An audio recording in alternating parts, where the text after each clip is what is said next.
Jamais essayé d'être vedette jusqu'à maintenant. C'est la société qui m'a poussé.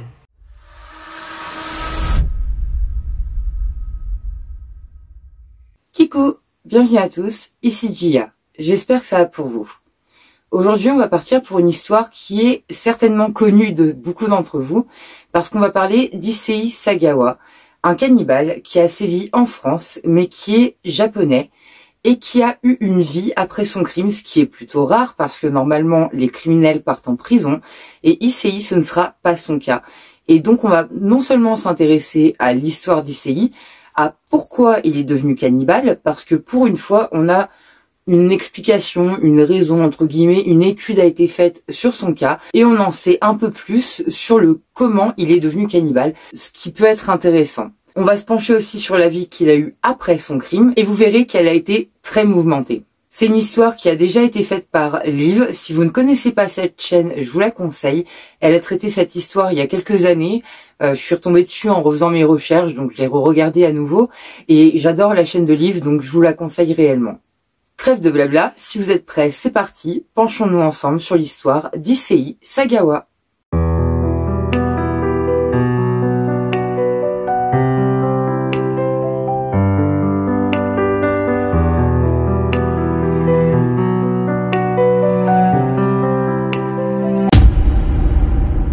Si j'ai décidé de vous parler aujourd'hui d'Issei Sagawa, c'est parce qu'en réalité il est décédé il y a pas très longtemps, à l'âge de 73 ans, le 24 novembre 2022, d'une pneumonie à Tokyo. Il est mort d'une cause naturelle, dans son pays de naissance, alors que normalement, au vu de l'acte qu'il a commis, il aurait dû finir en prison, ou alors enfermé en hôpital psy, mais certainement pas en liberté. Et vous verrez qu'Issei a eu vraiment beaucoup de chance, jusqu'au bout. Et il a été étudié par beaucoup de personnes, parce qu'il avait une psychologie assez particulière, et c'est pour ça que je fais un petit aparté avant de commencer la vidéo. La vidéo peut être extrêmement choquante. Issei, vous allez voir des interviews de lui. Je vais vous insérer beaucoup de vidéos d'Issei pour que vous compreniez un peu le mental de la personne, de quel genre de personne on parle. Et vous verrez qu'il est vraiment dérangé et dérangeant. Il est malaisant quand il parle de son crime et il va en parler énormément. Et je tenais à vous montrer des images de l'interview, des interviews d'Issei, parce qu'il y en aura plusieurs au fur et à mesure des années. Parce que réellement, ça en donne beaucoup sur la psychologie de la personne et du qu'est-ce qui s'est passé dans sa tête pour qu'on en arrive à un acte aussi barbare. Donc, dans mon aparté, je tiens à prévenir les personnes sensibles. Si vous craignez les choses un peu violentes, le cannibalisme est extrêmement violent, mais Issei est vraiment particulier. Donc, déjà, si vous êtes sensible, voilà, faites attention en regardant cette vidéo. Il y a peut-être des moments où il va falloir switcher un peu et avancer pour éviter les moments choquants. Je vais pas vous mettre de photos du corps de la victime, mais il y en aura pas besoin, je peux vous le garantir. Même sans ça, Issei, il va vous choquer. Et pour les autres, je vous conseille réellement, si vous êtes prêtiez à manger devant cette vidéo, d'abandonner votre plan. Oubliez ça tout de suite. Ne mangez pas devant cette vidéo. Je peux vous garantir que le gars va vous dégoûter. C'est pas ce que je vais vous raconter forcément qui va vous écœurer. C'est les vidéos d'Issei en train de parler. Et je peux vous le garantir.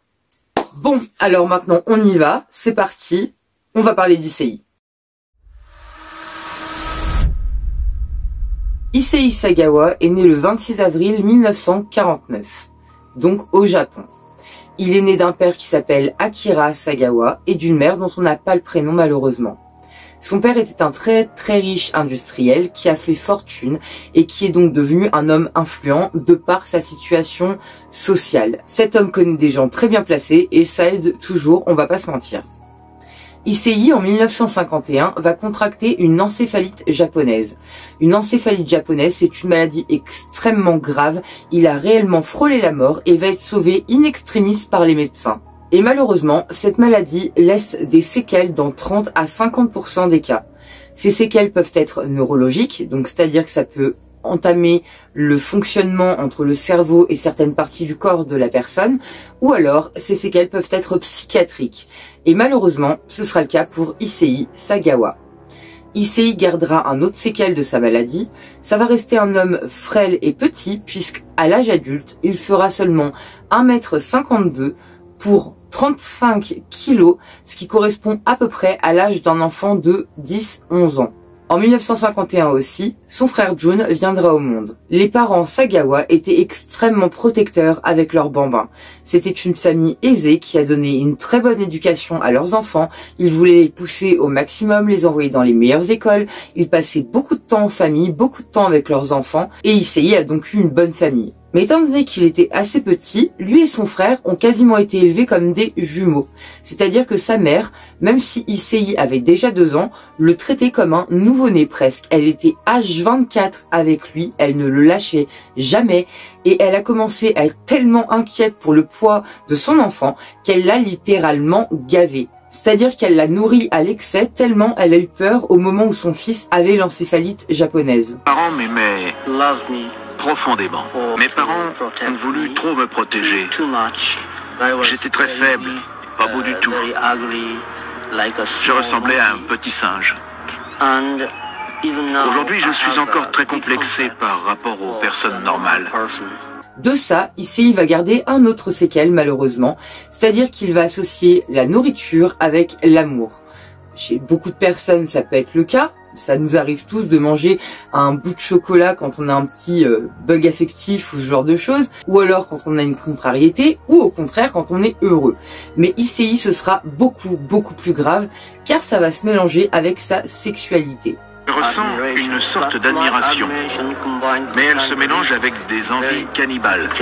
C'est très compliqué. Ce que je veux dire est très important et il vaut mieux que je parle en japonais. À cause de mon désir cannibale, ma personnalité a été sérieusement,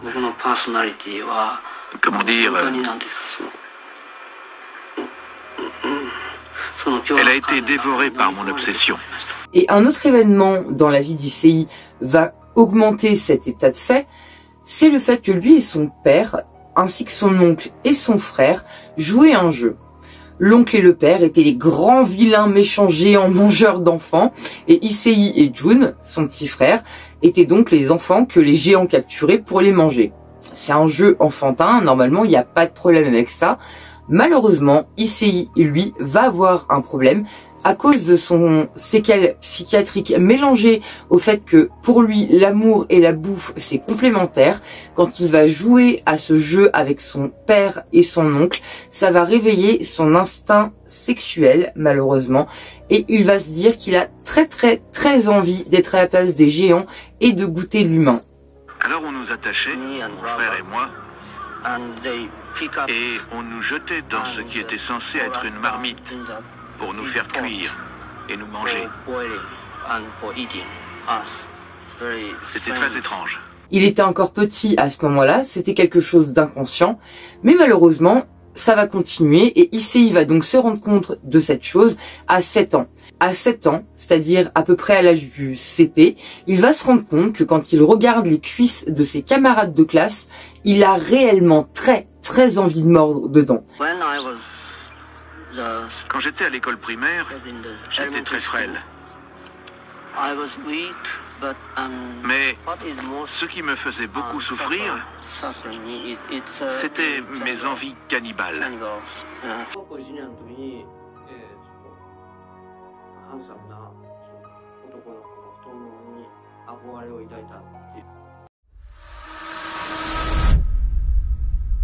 On est en 1956 quand Issei se rend compte qu'il aimerait bien manger ses camarades, mais 10 ans plus tard, en 1966, l'envie ne sera toujours pas passée. Issei rêve toujours de manger des personnes, mais cette fois, il a jeté son dévolu sur la magnifique Grace Kelly, qui était très célèbre à l'époque. C'était une belle blonde à la peau blanche, une occidentale, et Issei rêvait de la manger.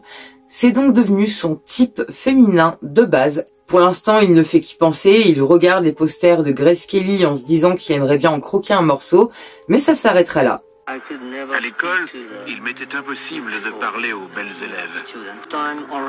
À cette époque, j'étais déjà attiré par les femmes blanches, les jolies blondes aux yeux bleus, au type très occidental. Je suis très petit, laid, je n'ai rien de bien. La beauté me fascine. Mais on va faire un bond en avant et aller en 1972. À ce moment-là, Issei Sagawa a 23 ans et son père va devoir déménager à Tokyo avec toute sa famille pour son travail. Issei va se plaire là-bas, il va aller à l'université d'Osaka pour passer une licence en littérature. Il fait la fierté de ses parents, son père est extrêmement comblé de le voir à l'université, réussir, être un garçon intelligent. Il dira qu'il est droit, qu'il est sérieux, il aime énormément son fils et il est très fier qu'il en soit arrivé là. Quant à sa mère, elle le surprotège toujours. Issei, comme je vous l'ai dit, en grandissant, n'a pas tant grandi que ça. Il est resté petit et fragile aux yeux de sa maman qui a besoin de le pouponner encore, même à 23 ans. On va dire qu'Issei est H24 sur surveillance et c'est pas exactement ce qui plaît à quelqu'un qui a 23 ans. À 23 ans, on est censé être libre de ses parents. C'est pas le cas d'Issei. Pourtant, Issei aura assez de temps libre pour arriver à repérer une jeune fille. Une fois arrivé à Tokyo, la même année, donc en 1972, il va croiser une demoiselle. Cette demoiselle est une voisine, elle habite pas très loin de chez lui concrètement, et Issei va se mettre à la suivre. Il a vraiment craqué sur elle, c'est totalement son type, elle est blonde, elle a la peau bien blanche, elle est un peu potelée, mais elle a des traits extrêmement fins, et Issei va tout de suite craquer dessus. J'ai vu cette fille superbe avec sa chevelure blonde.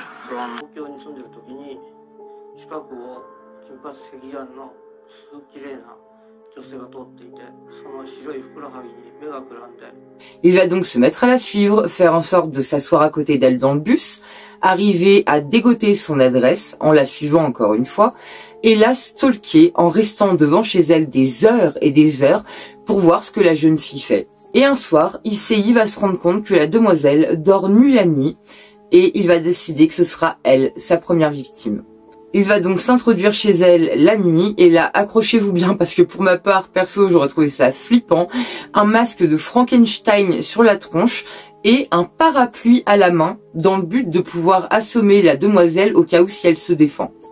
Issei va réussir à rentrer par effraction dans l'appartement de la demoiselle. Il va arriver jusqu'à sa chambre et par un mouvement qu'il n'avait pas prévu, il va lui effleurer le genou. La demoiselle va se réveiller.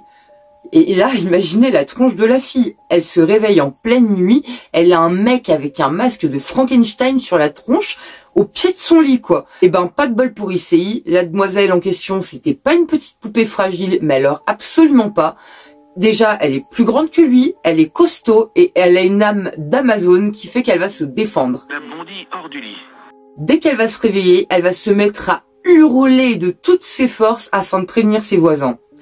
Quand Issei entend ça, il va essayer de se barrer par la fenêtre, il a eu la peur de sa vie à ce moment-là, et la demoiselle va le retenir par le bras et elle va le ceinturer jusqu'à l'arrivée des voisins. J'ai voulu me sauver, mais elle m'a attrapé le poignet. C'était une femme très grande et très forte. Donc là, les voisins, en entendant le bruit, bien sûr, ils vont se pointer dans l'appartement de la fille, découvrir la fille qui retient Issei, appeler la police va intervenir, et Issei va être interrogé pour agression intime, du moins tentative d'agression intime. Parce que oui, Issei c'est un gros malin, il va pas aller dire à la police « Ah bah non les gars, je suis rentré pour la manger la fille ». Non, lui va se taire, et il va se laisser accuser d'une tentative d'agression intime. Mais là, papa Sagawa, donc Akira, va s'en mêler et il va aller trouver la jeune fille et il va payer son silence. C'est-à-dire qu'il va lui donner un pot de vin pour qu'elle retire sa plainte et elle va accepter contre une grosse somme d'argent et va retirer sa plainte. Issei va s'en sortir, même pas une trace sur son casier, rien du tout, tout est bon. Bien sûr, son père trouve que le comportement de son fils est réellement flippant, donc il va demander à un psy son opinion sur son fils. Le psy aura un entretien avec Issei, et à la fin de cet entretien, il dira à papa Sagawa que son fils est potentiellement dangereux et qu'il a des pensées plutôt malsaines. Sans forcément lui dire quoi, mais il lui dira que son fils est potentiellement dangereux.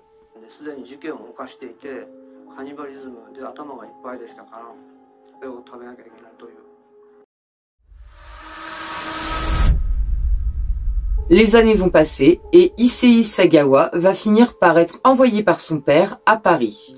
On est en 1977 et Issei a 28 ans. Peut-être que son père s'est dit que l'envoyer dans un pays lui ferait le plus grand bien Mais il a vraiment pas choisi le bon pays.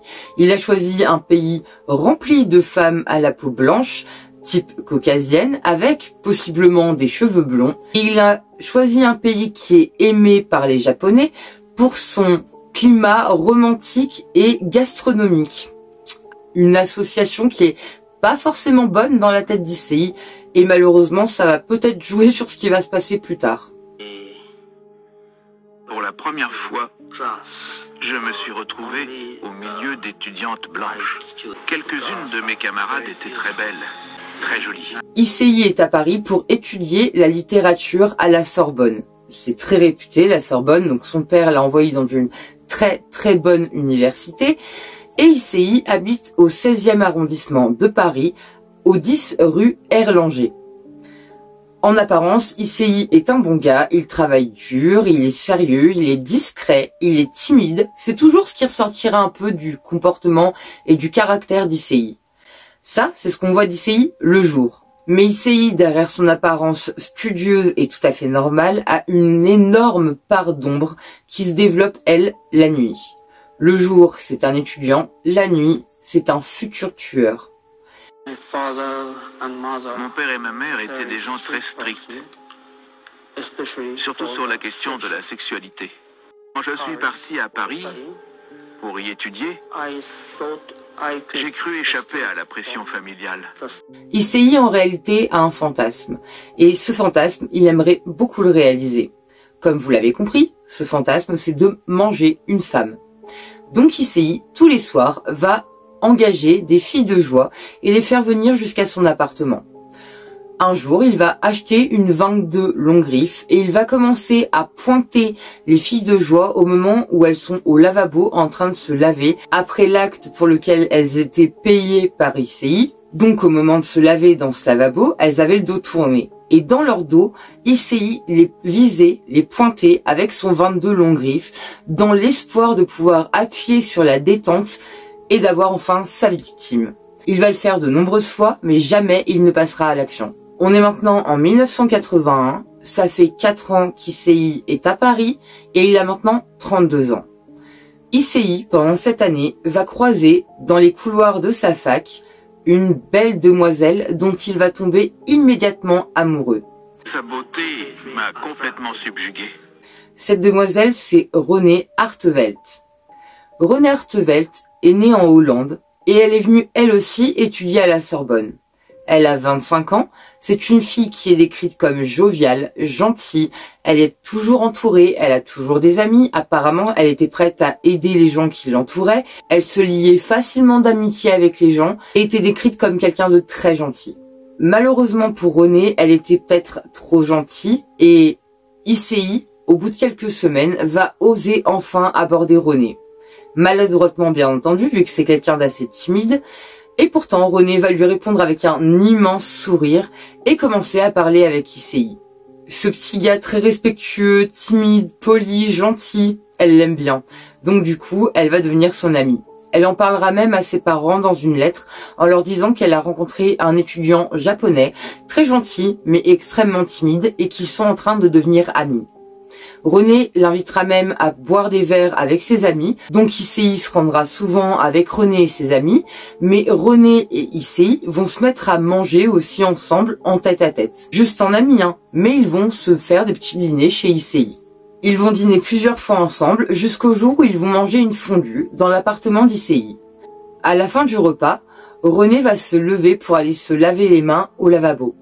Et quand Issei la verra le dos tourné en train de se laver les mains, il va repenser à toutes les fois où il a vu les filles de joie se laver et où il a rêvé pouvoir leur tirer dessus avec sa 22 longue griffe. Et c'est à ce moment-là qu'Issei va décider que ce sera Renée, sa victime.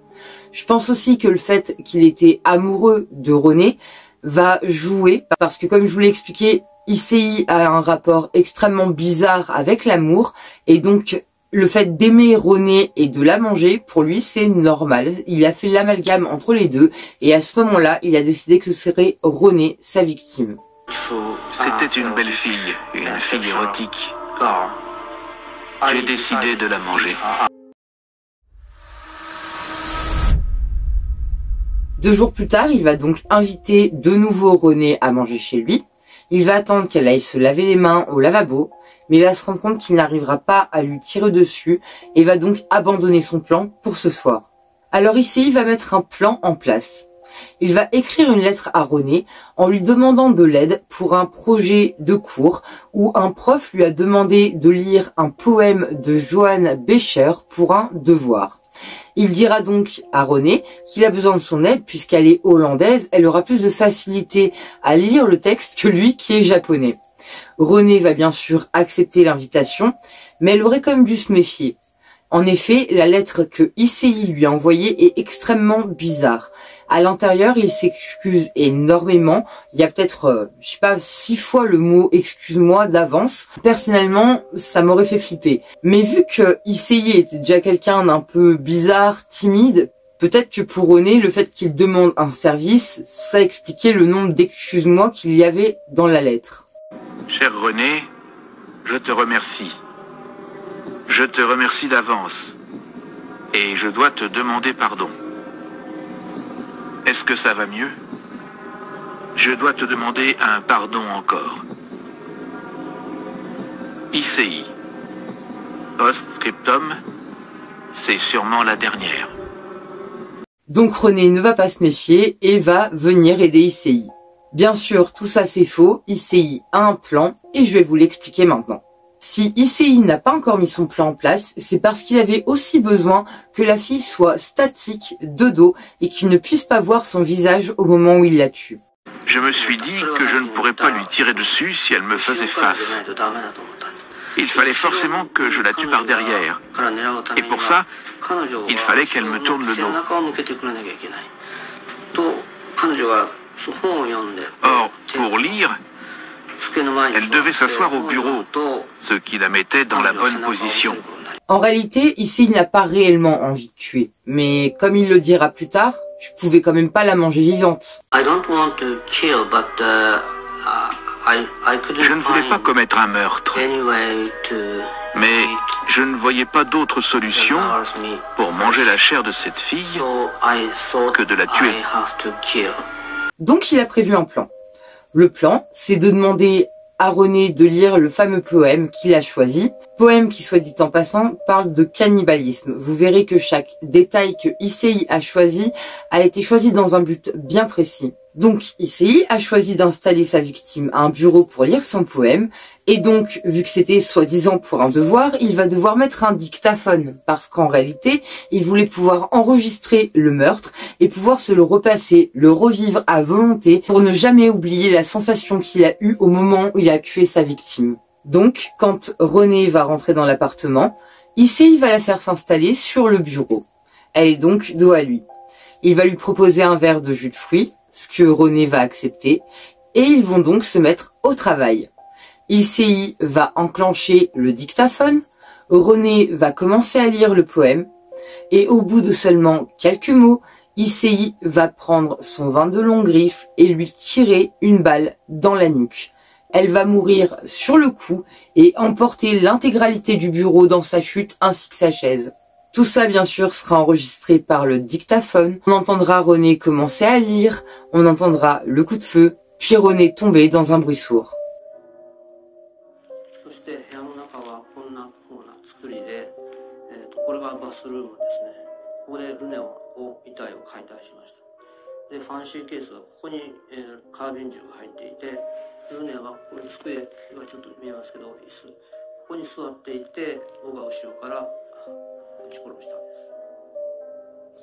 Après ça, Issei expliquera qu'il va regarder et dévisager René pendant quelques instants et réellement hésiter à appeler la police. Mais une petite voix dans sa tête lui dira « Arrête, c'est le rêve de ta vie, tu vas quand même pas tout gâcher ».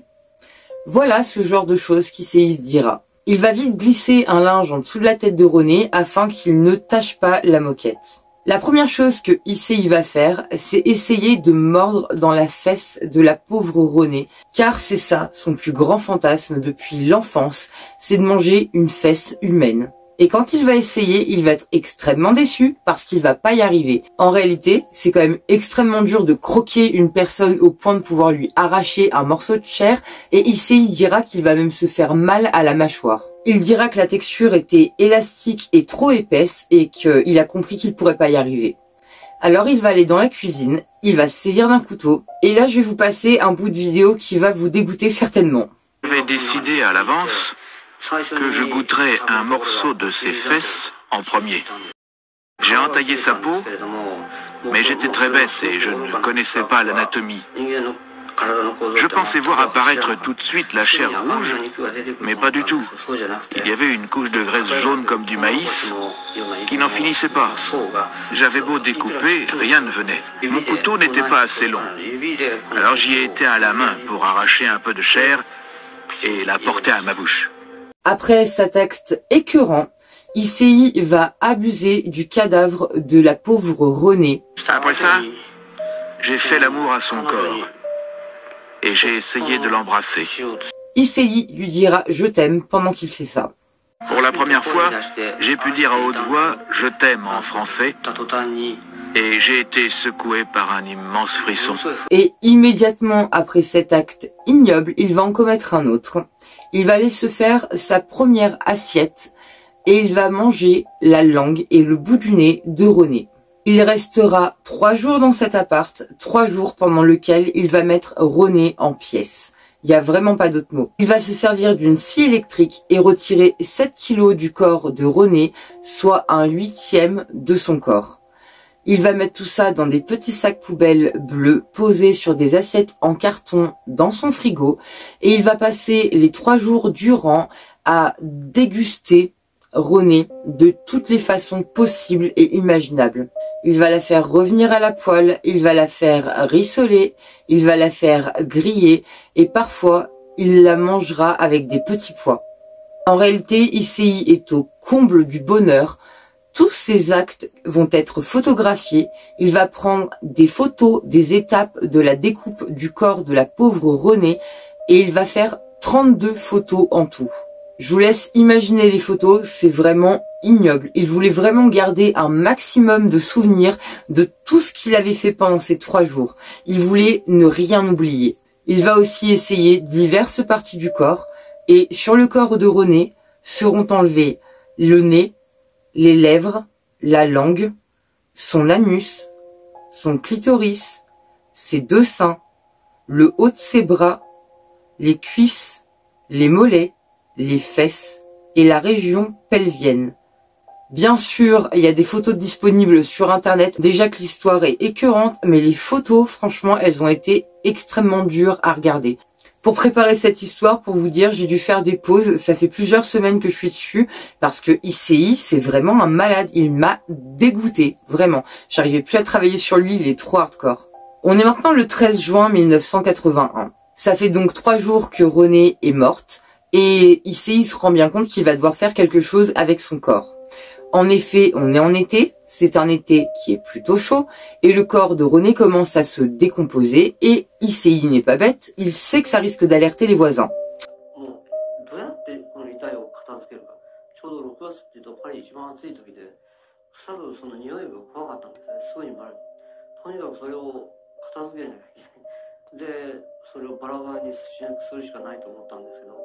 Donc ce qu'il va faire, c'est qu'il va couper le corps de Renée en petits morceaux. Il va prendre 2 valises et glisser à l'intérieur de ces valises les morceaux du corps et des draps ensanglantés. Après ça, il va demander à un taxi de venir le récupérer au 10 rue Erlanger et de l'emmener au bois de Boulogne. Quand le taxi va arriver ce soir-là devant chez Issei, il va être plutôt étonné parce que d'habitude, quand il voit un client débouler avec 2 grosses valises, c'est forcément pour aller à un aéroport ou à une gare. Et là, ce sera pas le cas. Issei va bien lui confirmer qu'il veut aller au bois de Boulogne. C'est pas habituel, mais le taxi va dire ok et l'emmener au bois de Boulogne. Arrivé là-bas, Issei va essayer de transporter les valises jusqu'au petit étang qui se situe dans le bois de Boulogne, histoire de plonger les valises en espérant qu'elles coulent et que plus personne ne les retrouve jamais, et donc qu'il soit tranquille et qu'il puisse aller finir ce qu'il a commencé, c'est-à-dire aller au bout de son fantasme et manger les 7 kilos qu'il lui reste de Renée. Ce soir-là, au bois de Boulogne, il y a beaucoup de gens. On est en été, les gens sortent pour prendre le frais, et il y a un couple d'amoureux qui va remarquer le manège d'un petit homme asiatique qui essaye de traîner 2 valises, et il remarque qu'il a beaucoup de mal. Comme je vous l'ai dit, ICI fait 1m50 pour 35 kg. Si vous prenez une femme d'à peu près 1m60, il y a des chances qu'elle fasse entre 50 et 60 kg, selon la description du physique de René, qui était plutôt potelé, mais pas forcément en surpoids. Si vous enlevez 7 kg à 60 kg, il reste 53 kg à tirer. ICI fait seulement 35 kg, les valises font donc 20 kg de plus qu'ICI. Vous imaginez bien qu'il est en galère là, il a vraiment du mal à les tirer ces valises.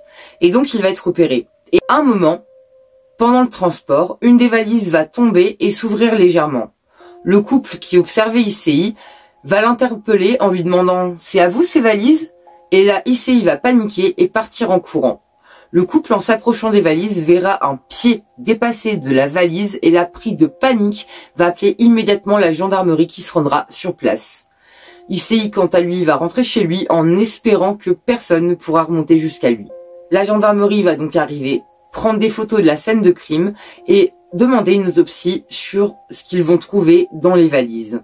En ouvrant les valises, le médecin légiste aura la douloureuse découverte de trouver un corps de femme séparé dans ces 2 valises.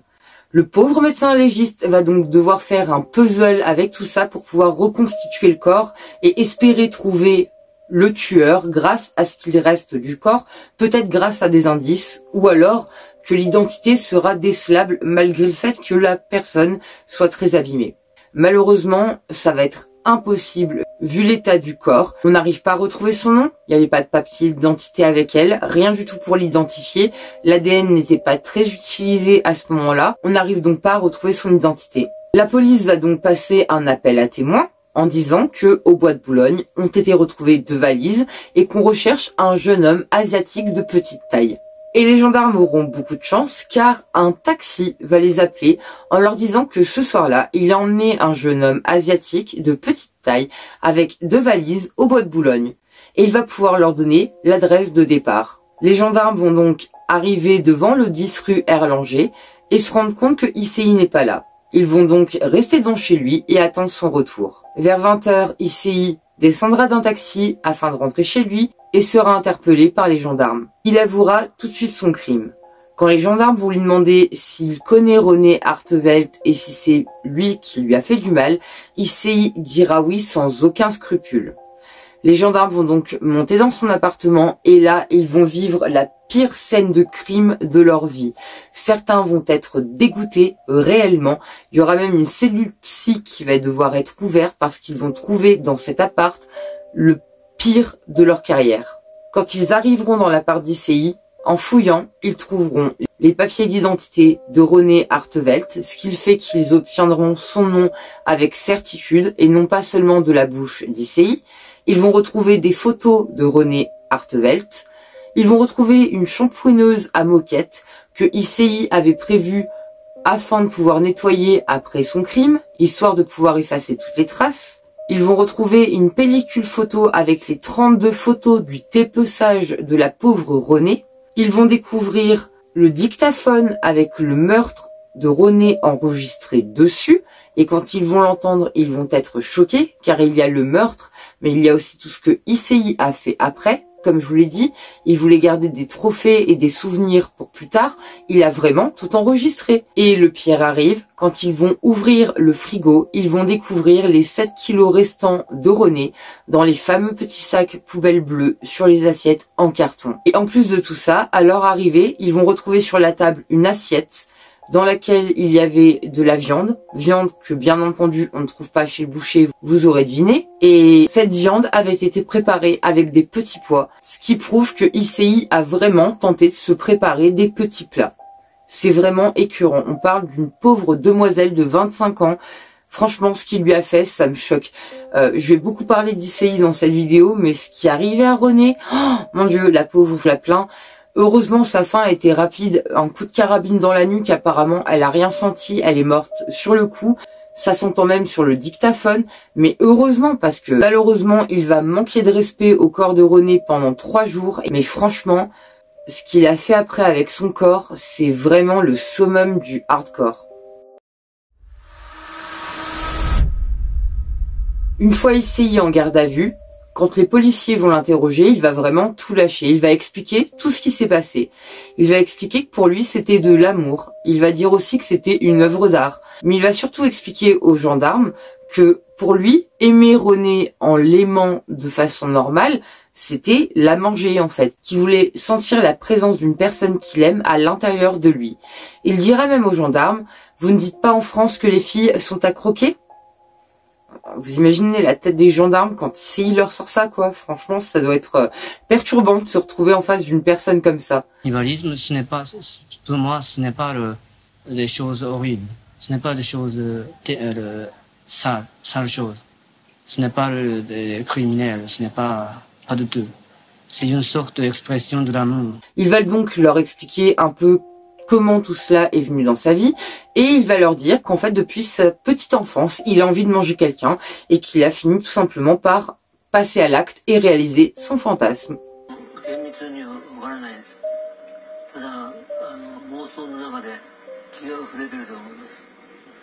Il a aucune gêne pour parler de tout ce qui s'est passé, il est même fier de lui, comme si pour lui tout était tout à fait normal. Et les gendarmes, se rendant bien compte que Issei a un comportement vraiment bizarre, vont demander une analyse psychiatrique de ce monsieur.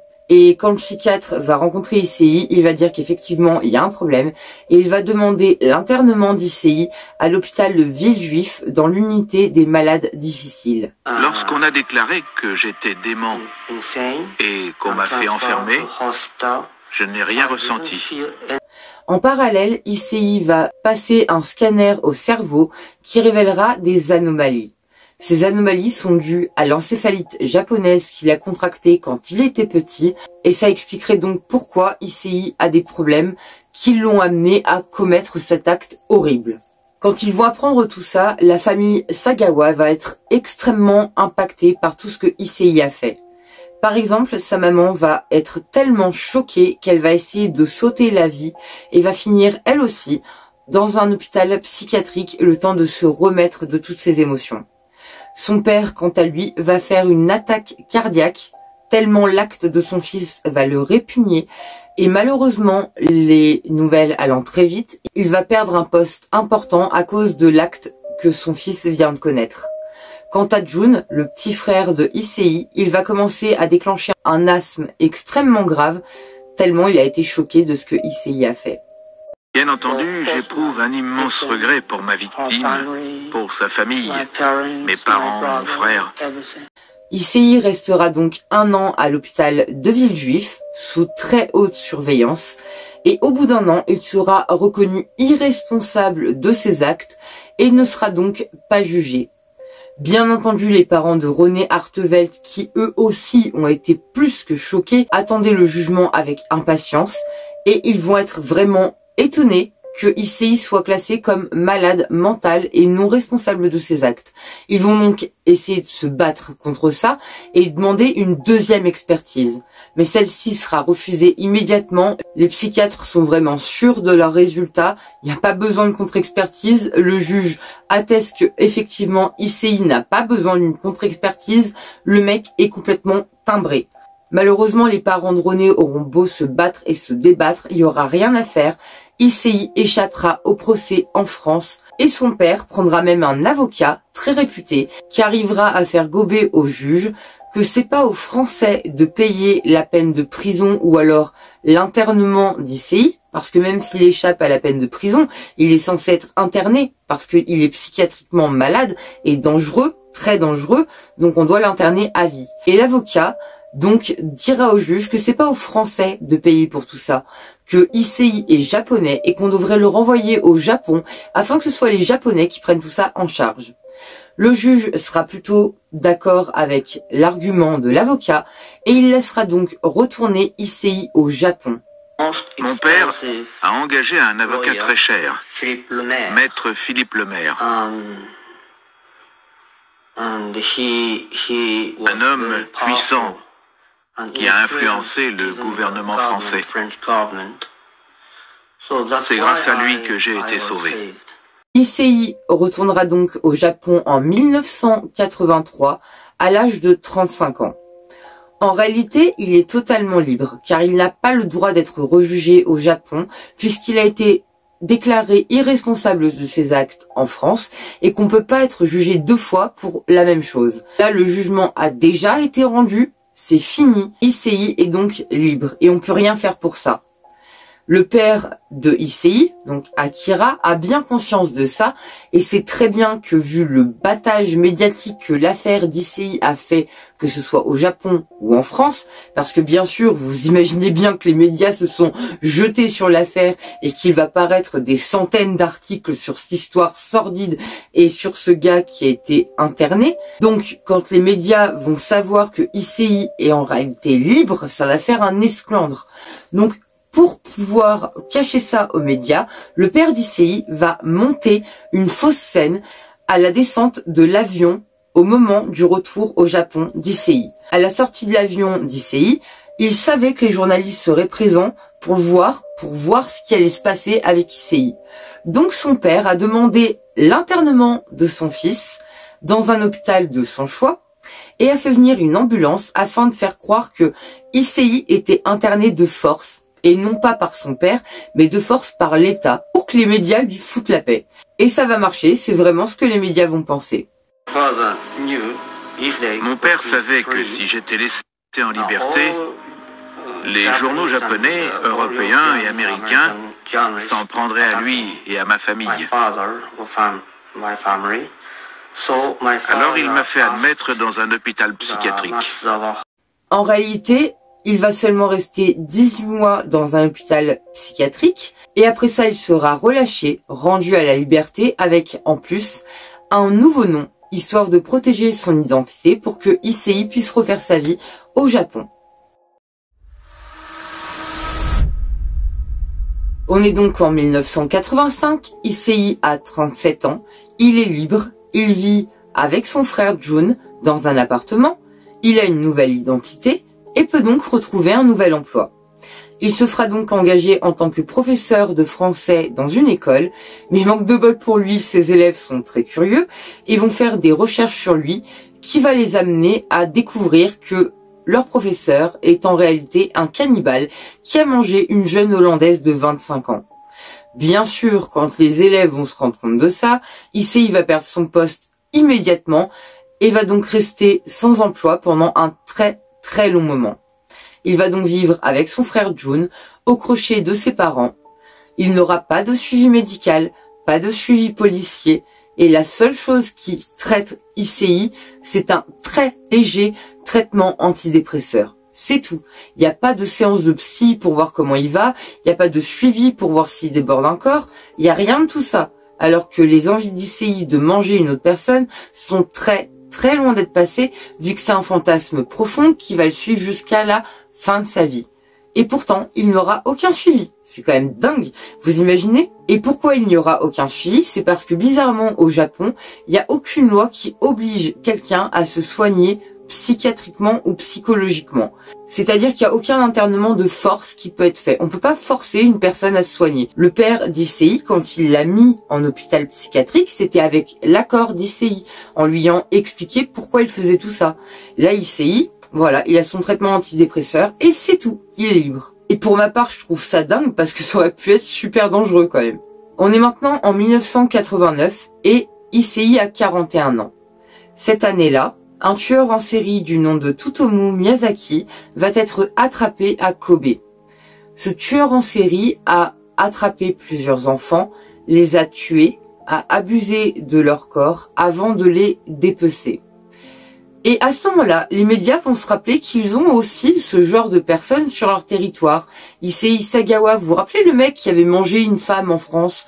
Ce serait une super bonne idée d'engager ce mec pour qu'il puisse nous donner son avis sur le nouveau tueur en série qu'on a sur notre territoire, non? Qu'est-ce que vous en pensez, les gars? Eh ben, c'est exactement ce qu'ils vont faire. Ils vont engager Issei Sagawa en le payant très cher pour avoir son avis d'expert, donc d'expert cannibale, en fait, de mec qui a déjà mangé quelqu'un, pour avoir son opinion sur le tueur en série qui fait la une ces derniers temps.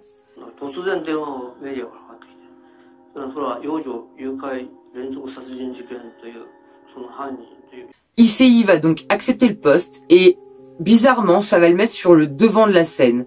Les Japonais sont extrêmement friands de tout ce qui est gore, bizarre et déplacé. Et là, un tueur en série qui, en plus, donne son opinion, ça va être un petit côté morbide et croustillant qui va malheureusement beaucoup leur plaire. Ce qui fait qu'Issei va devenir très connu et même une célébrité.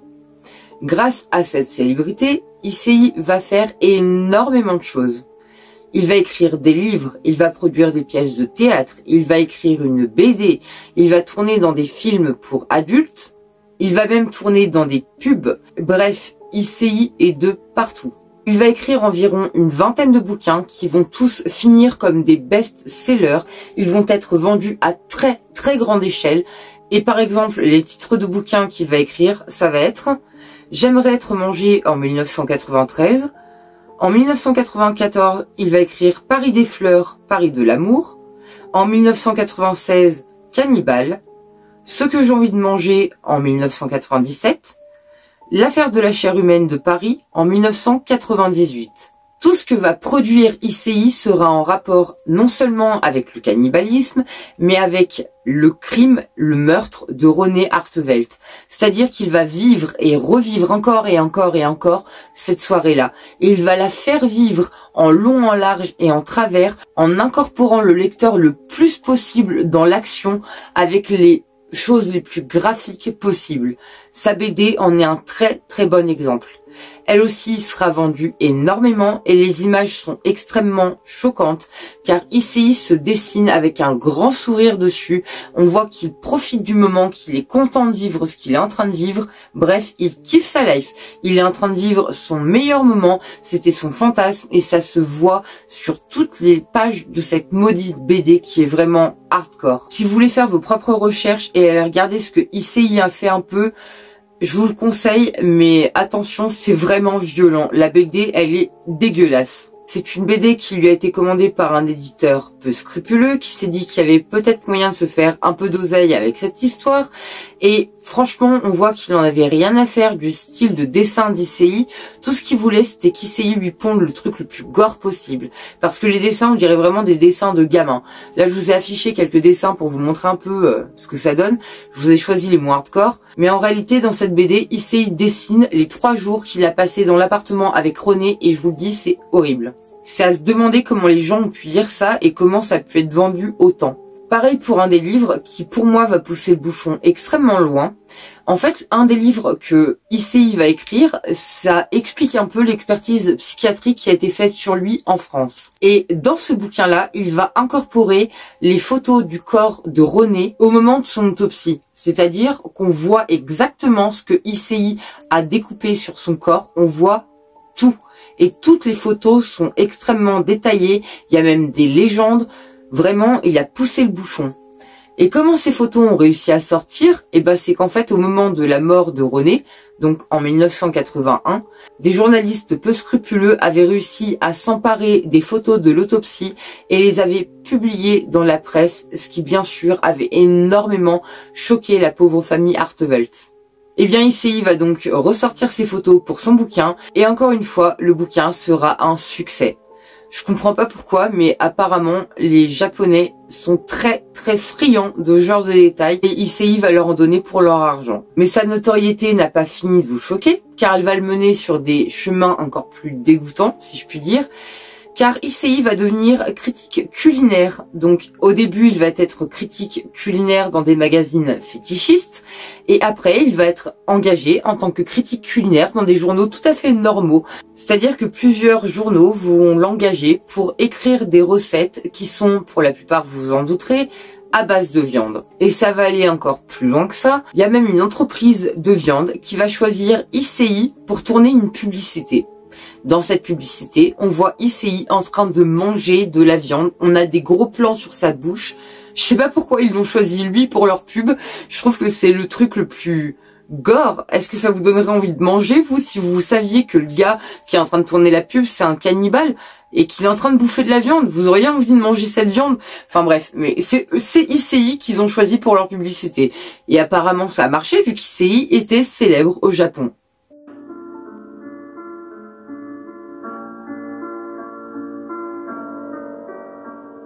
れはテリー・トーというコメディアンじゃないなんていうんだろう、タレントみたいな変なおっさんがいて、彼に誘われて、À ce moment-là, on était en 1990 et cette année, il va se passer encore beaucoup d'autres choses puisqu'ICI va commencer à tourner des films pour adultes. Je joue souvent dans des films X. Ces films pour adultes sont vraiment gênants. Là, vous voyez les images de l'un de ces films où la scène du meurtre de René est reproduite à l'identique. Mais vraiment à l'identique, c'est gênant. C'est horrible de faire un film pour adultes avec un truc pareil. On parle d'un meurtre, on parle d'un cannibale qui a mangé une jeune demoiselle et eux ils vont faire un film X. Mais je trouve ça horrible quoi. Mais c'est malheureusement pas le seul film qu'il va tourner.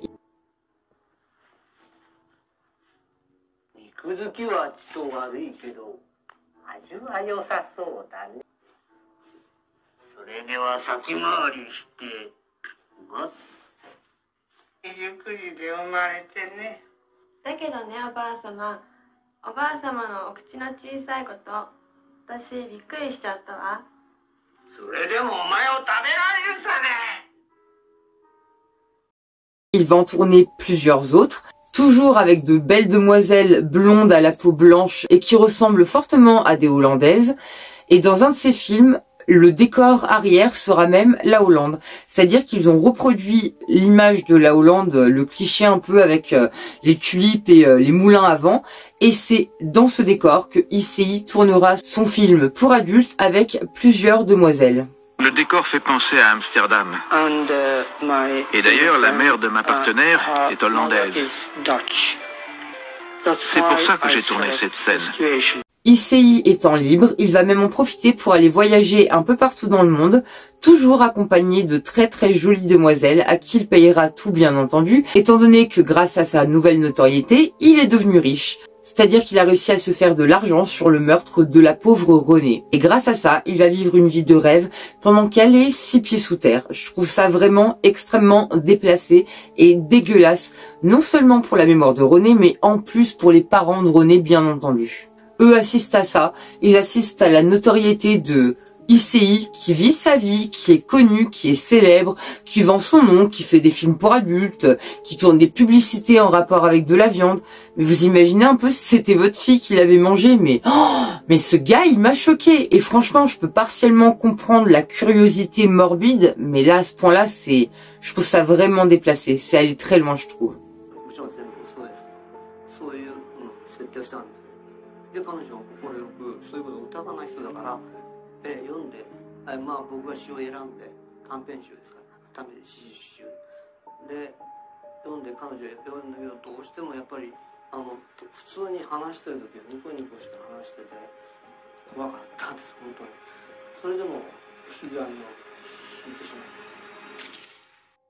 Avec deux jeunes amies autrichiennes et canadiennes, nous sommes allés en Islande. Ce n'est pas moi qui ai voulu poser ainsi, mais elle. C'était une mise en scène.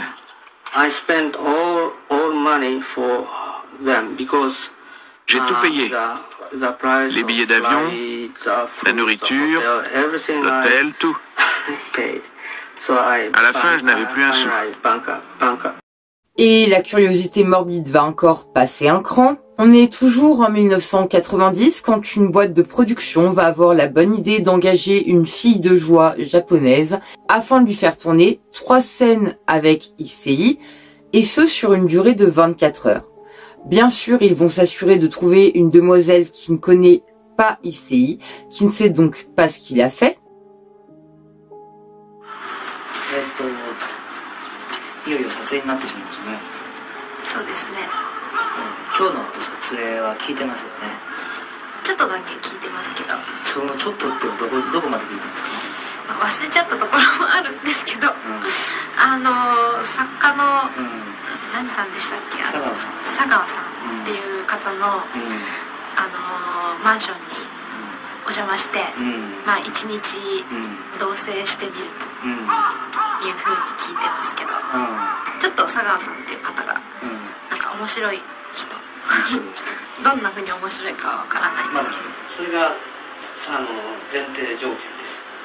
でまずその狙いのストーリーというか、僕は頭にあるのはやっぱり男女が同じところに閉じ込められるわけですから、最初はやっぱ普通にセックスしたいんです本番で。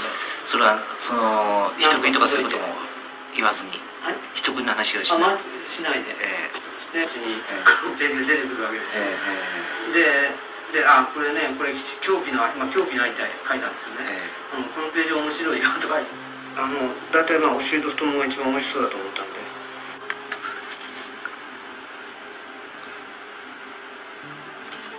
すごいですね。おっぱいも切ったわけですね。おっぱい切りました。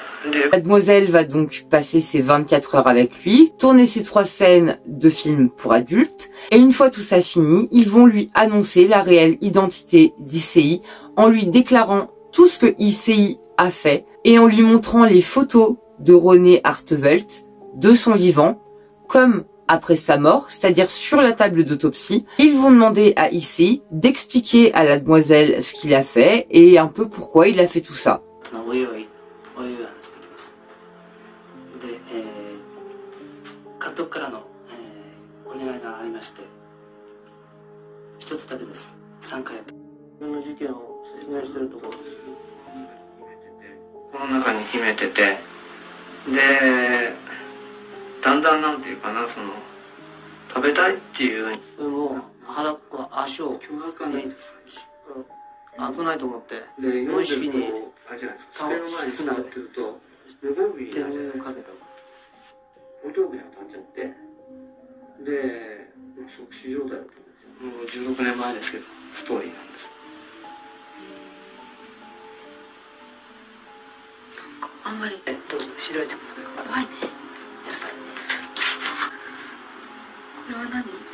Et à la fin de cette journée, ils vont prendre la demoiselle à part dans une voiture pour faire un peu comme dans un confessionnal et qu'elle donne son opinion, qu'elle donne son ressenti suite à ces 24 heures passées en compagnie d'Issei.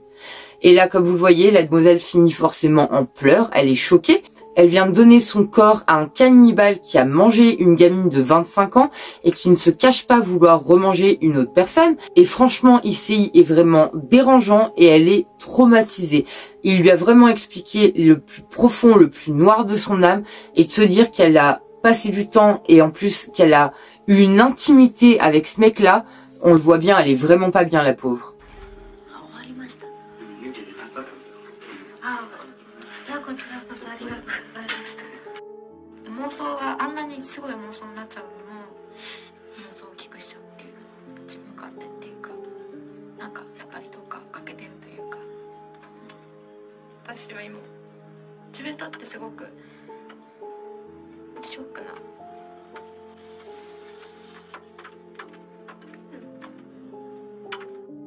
On arrive maintenant en l'an 2000. Issei a 50 ans et sa gloire est passée. La curiosité morbide s'est essoufflée et les médias ont fait leur chou gras avec d'autres histoires qui se sont passées entre-temps. Donc Issei est retombé dans l'oubli. Il vit toujours avec son frère, Jun, et pour lui c'est fini les sorties avec les filles, les tours du monde, la célébrité, tout ça c'est terminé. Par contre, Issei sera souvent interviewé. C'est-à-dire qu'il y a beaucoup de documentaires qui seront tournés sur lui.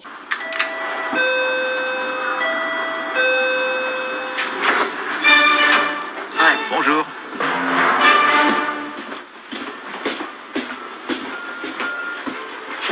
Voici mon salon. Dining room.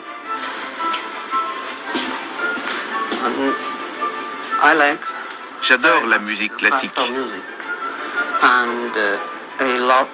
Et je suis un grand admirateur de Beethoven depuis l'enfance. J'aime sa vie. Il a eu une vie très malheureuse, très passionné, et il a même frôlé la folie. Mais sa musique est splendide. Ça, c'est un cadeau de mon frère pour mon anniversaire, mon jeune frère. C'est un chiot qui dort tout le temps.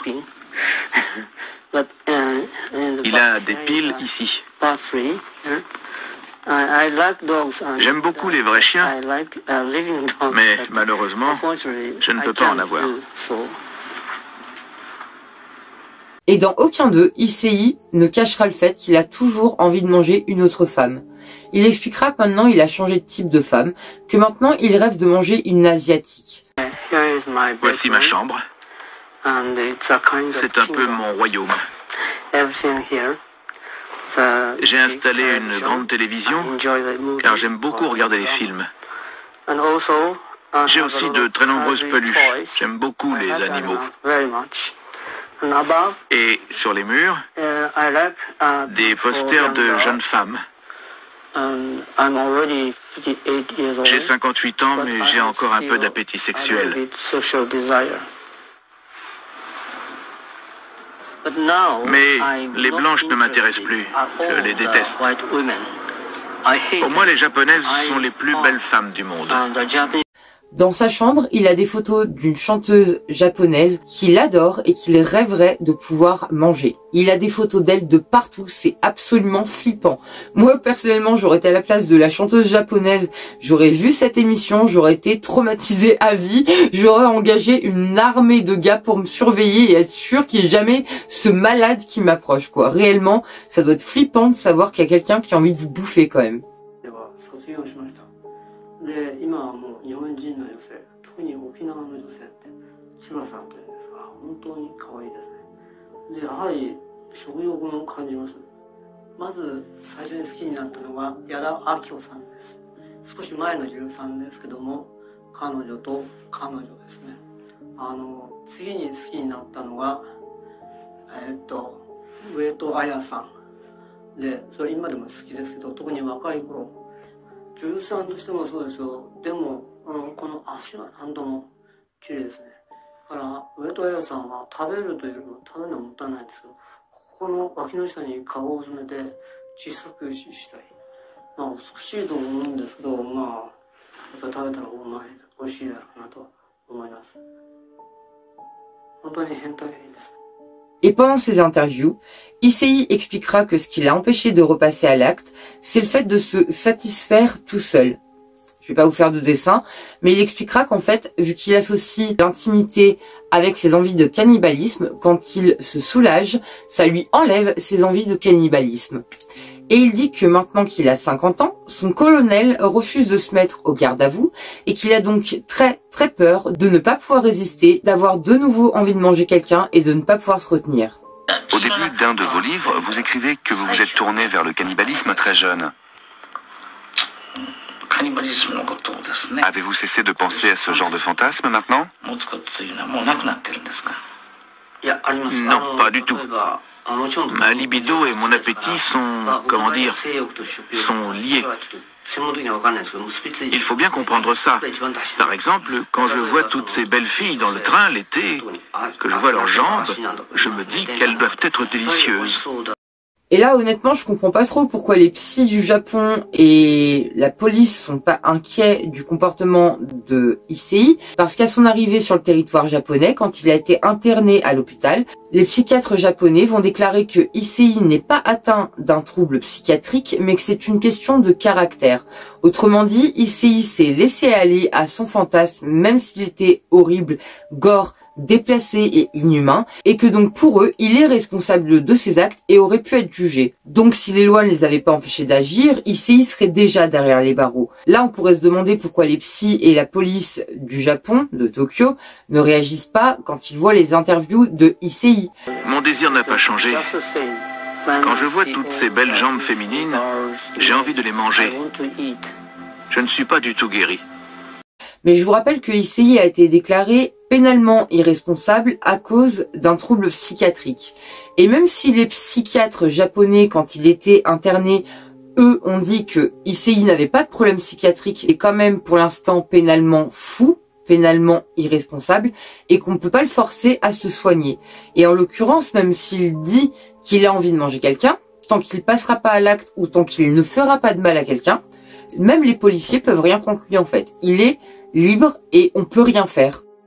Évidemment, je ne voulais pas recommencer, mais je ne suis pas psychiatre, donc vraiment je ne connais pas. C'est pour ça que je voulais savoir pourquoi j'ai eu le pulsion de ce genre. Mais aucun psychiatre ne savais pas analyser. En 2013, il aura une interview avec le magazine Vice et à ce moment-là, il a 63 ans. Dans cette interview, il dira que maintenant, son plus grand rêve, c'est non seulement de manger quelqu'un, mais il rêve d'être tué, de mourir d'une mort extrêmement douloureuse en étant découpé en petits morceaux petit à petit par une femme extrêmement magnifique de préférence.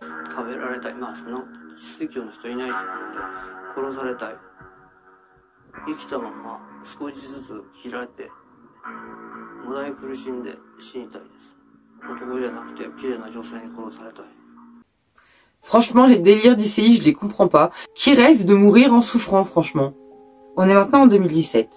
Issei Sagawa a 70 ans et 3 ans avant, à 67 ans, il a fait un AVC qui l'a laissé en fauteuil roulant.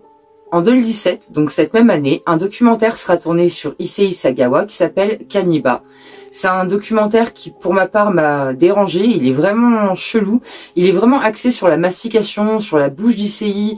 Il y raconte vraiment ses pensées les plus profondes. Il explique qu'il a toujours envie de manger quelqu'un, plus que tout avant de mourir, parce qu'il sait qu'il arrive sur la fin. Il a déjà 70 ans, donc il sait que, bon, bah voilà, un humain, ça peut vivre jusqu'à 100, 105 ans.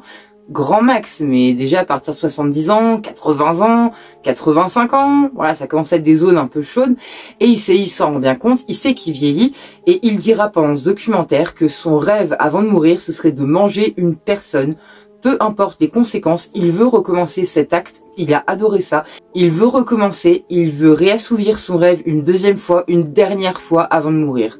Il dira qu'il en a rien à faire des conséquences, qu'il peut être torturé, battu, bref, qu'on peut lui faire beaucoup de mal pour le punir, il en a rien à faire, peu importe les conséquences, c'est son rêve.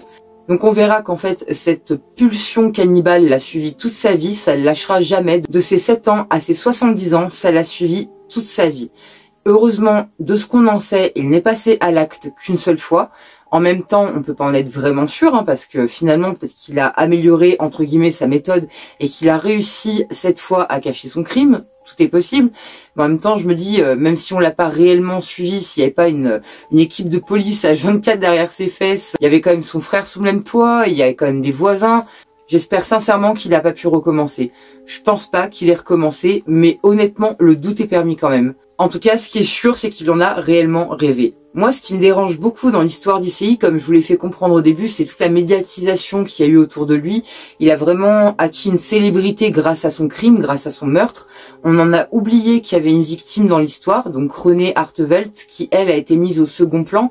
Les Japonais ont romancé un peu l'histoire d'Issei. C'est une belle blonde hollandaise à qui il arrive un truc hardcore à Paris, la ville des amoureux, machin, balali. Je veux bien, mais sérieusement, on parle quand même d'une femme qui s'est fait manger. Le côté morbide, curieux, je peux comprendre.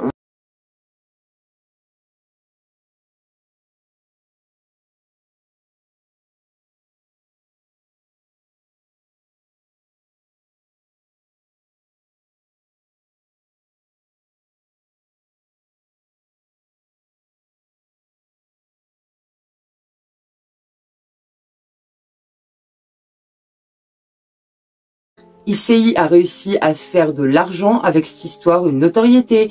Il a pu visiter le monde, il a été célèbre, on lui a demandé des autographes pour ses bouquins. Pour moi, normalement, il aurait pas dû pouvoir faire un quart de tout ça. C'est anormal qu'un criminel puisse faire ça. Il est malade, bah très bien, bah alors il faut l'enfermer avec des médecins pour qu'on le surveille et être sûr qu'il soit bien encadré et que plus jamais un truc comme ça se reproduise.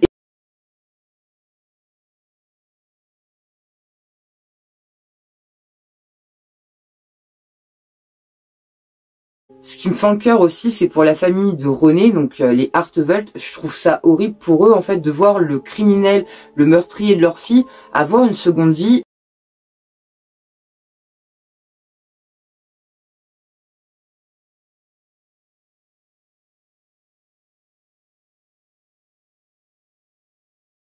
Il se dessine en diable, en fait.